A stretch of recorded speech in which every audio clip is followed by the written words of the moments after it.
Muito obrigado, senhor presidente. Obrigado, senador Inácio, e por ter concedido aqui que eu fale antes de Vossa Excelência. Senhor presidente, senhoras senadoras e senhores senadores, senador Ivo, o senhor pode registrar meu tempo? Muito obrigado. Eu quero fazer uma pequena reflexão, porque o tempo também não é muito longo para a gente tentar decorrer e falar sobre tudo que vem acontecendo no nosso país nos últimos dias. E sei que todos nós podemos fazer avaliação do lado que nós quisermos. Cada um na sua área, os sociólogos fazem na área da sociologia, os poetas fazem na área de poeta mesmo, aqueles que são sonhadores fazem sobre os sonhos.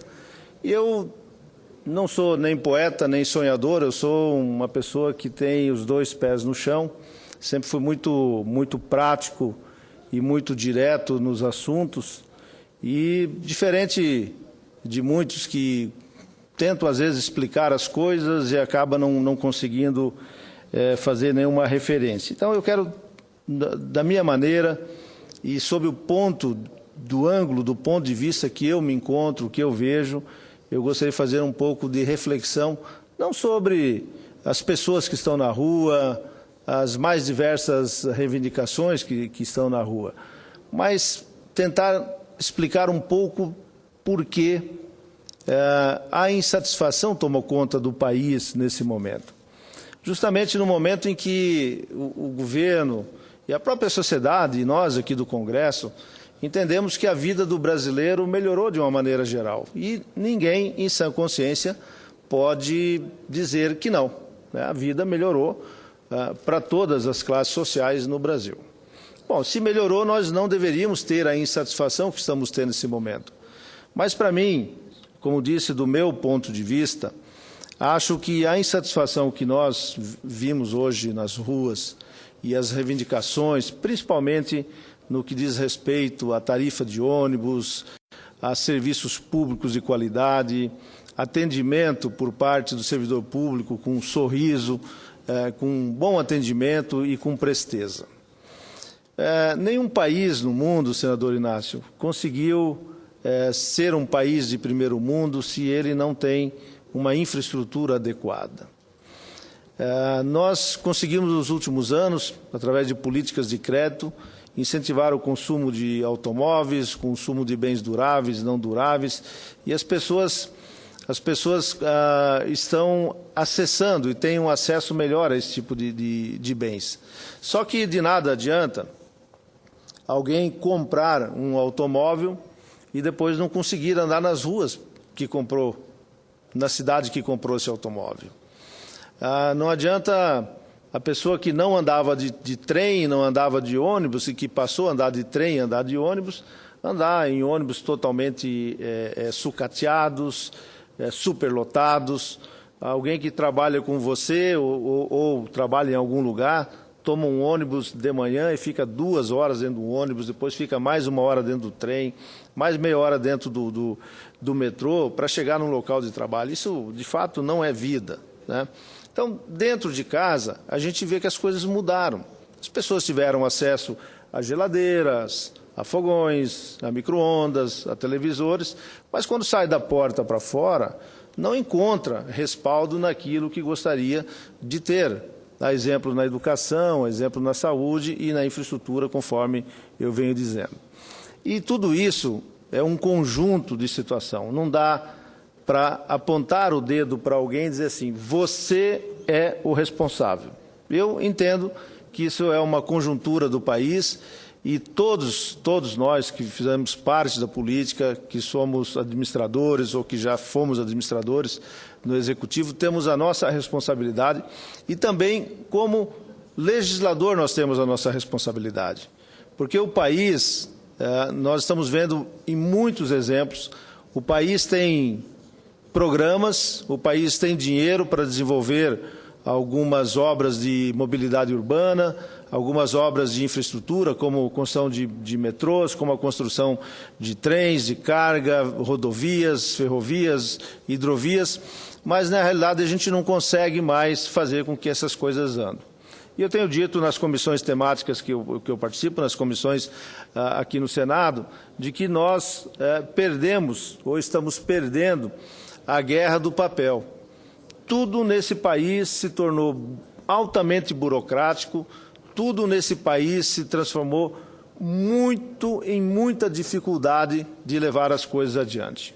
Então, nós temos, por um lado, o governo que planeja, o governo que deseja, a sociedade que quer, e quando nós vamos fazer as coisas, a obra andar, nós não conseguimos colocar essa obra em dia, ou não conseguimos colocar essa obra em funcionamento em função das exigências burocráticas que são feitas no nosso país. E aí também não adianta só vir aqui dizer, é questão de meio ambiente. Não, olha, é meio ambiente, é questão indígena, é questão de fã, é questão de direito de uma pessoa que está no meio do caminho, que vai construir essa rodovia ou essa passagem, que não foi negociado corretamente com ele, não foi dado os prazos corretos. Enfim, nós temos uma paralisia geral no nosso país e nós não conseguimos mais atender às necessidades do cidadão, aquele que paga o imposto, aquele que quer o ônibus, aquele que precisa andar. Vou dar um exemplo que tem acontecido nos últimos anos. Um ônibus na cidade de São Paulo, ou em algumas outras cidades do Brasil, eles andavam numa velocidade média de 30 km por hora, há alguns anos atrás. Hoje eles andam numa velocidade entre 8 e 10 km por hora, alguns até menos. Bom, se eles estão andando menos, tem duas consequências graves. A primeira é que o cidadão o usuário ele está ficando muito mais tempo dentro do ônibus que ficava antes, 3 vezes mais. E a outra é o custo que nós temos, pois tempo é dinheiro. Se você tem uma companhia que tem que cumprir o mesmo trajeto e tem que colocar 2 ônibus, 2 carros para fazer essa passagem, automaticamente os custos se elevam e aí nós chegamos, então, na primeira consequência dos movimentos que começaram a reivindicar a não subida, a não majoração dos preços das passagens dos ônibus e, consequentemente, reivindicar a redução disso. Bom, para que nós possamos fazer isso, é lógico e é óbvio que nós vamos ter que investir em infraestrutura. Nós vamos ter que aumentar a velocidade desses ônibus nas suas calhas, dentro da cidade, e voltar a dar uma qualidade melhor a esses usuários. Então, para mim, as coisas estão todas interligadas, todas elas são conectadas. E nós temos alguns problemas, e não é aqui crítica também aos órgãos de controle, é constatação com os órgãos de controle. Ninguém mais no serviço público tem a coragem hoje de chegar e assinar embaixo, de dar uma canetada, como se diz, mandar o processo para frente, de acordo, ok, segue em frente. Todo servidor público, em todas as repartições, senador Ivo Cassol, chega o processo, primeiro ele dorme, né? Se não ficar 60 dias parado ali e mexer antes de 60 dias, já vem o Ministério Público Estadual, Federal e fala assim, opa, alguma coisa aconteceu porque esse processo passou muito rápido aqui e alguma coisa de errado tem. Então, primeiro, tem a fila do amortecimento. Então, lá ficam 60 dias parados e depois começam a analisar. E aí começa o que nós chamamos de né? Ao fulano de tal. Aí ele responde, ao ciclano de tal. E aí vai. E fica no para lá, para cá, e passa um ano e você não tem resposta daquilo que é necessário para fazer os investimentos no país. Então, é lamentável que nós estejamos dessa forma. É lamentável que, como eu já disse aqui, que em muitas situações nós temos dinheiro em caixa, nós temos programas para fazer, programas definidos e não conseguimos tirar do papel aquilo que é necessário. Falava eu com o senador Inácio Arruda antes e ele me dizia do metrô de Fortaleza, onde desde 2011, com dinheiro em caixa, com dinheiro pronto, já comprado os equipamentos, e ele não consegue finalizar, quer dizer, o governo do Estado não consegue finalizar a licitação por problema hora de A, a hora de B e hora de C. Então, é chegada a hora de nós participarmos de um grande movimento no Brasil de modificação disso. E aí eu quero aqui saudar o Tribunal de Contas da União, que na semana passada promoveu, no seu ambiente, lá na sua sede, um evento para discutir a modernização da 8666, e eu fui uma das pessoas que participei lá como debatedor num dos painéis, porque o Tribunal de Contas da União ele está também olhando isso, olhando que alguma coisa precisa ser feita. Nós somos capazes de construir e fazer o RDC para fazer as obras da Copa, os estádios, as outras coisas, e fizemos com rapidez.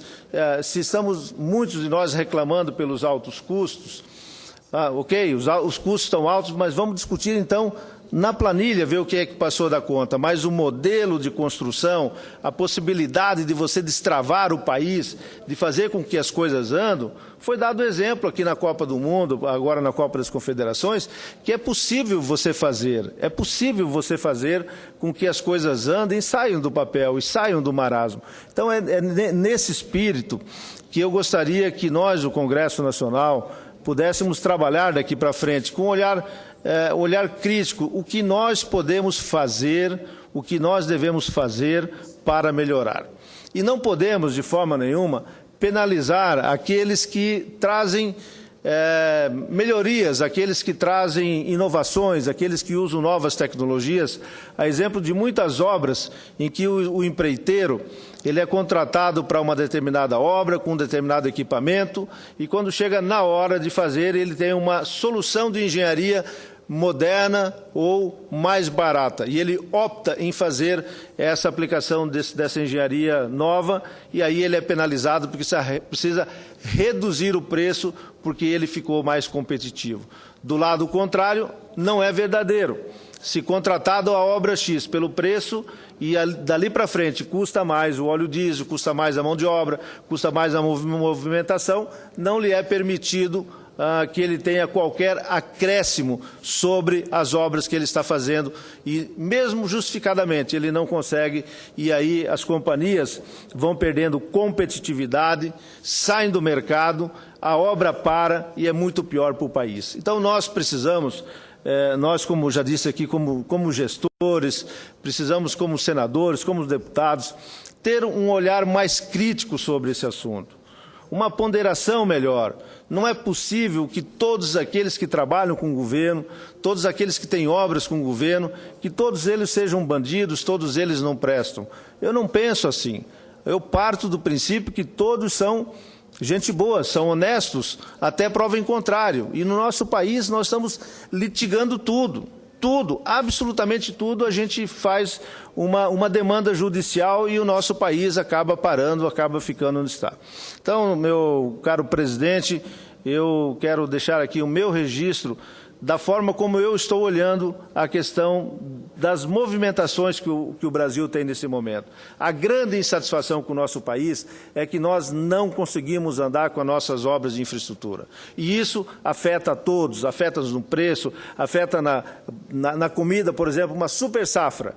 Não consegue baixar preço. Não consegue baixar porque o caminhão que demorava um dia para fazer uma viagem, hoje demora 2 dias, demora 3 dias, com a mesma carga. Quer dizer, os custos se elevam.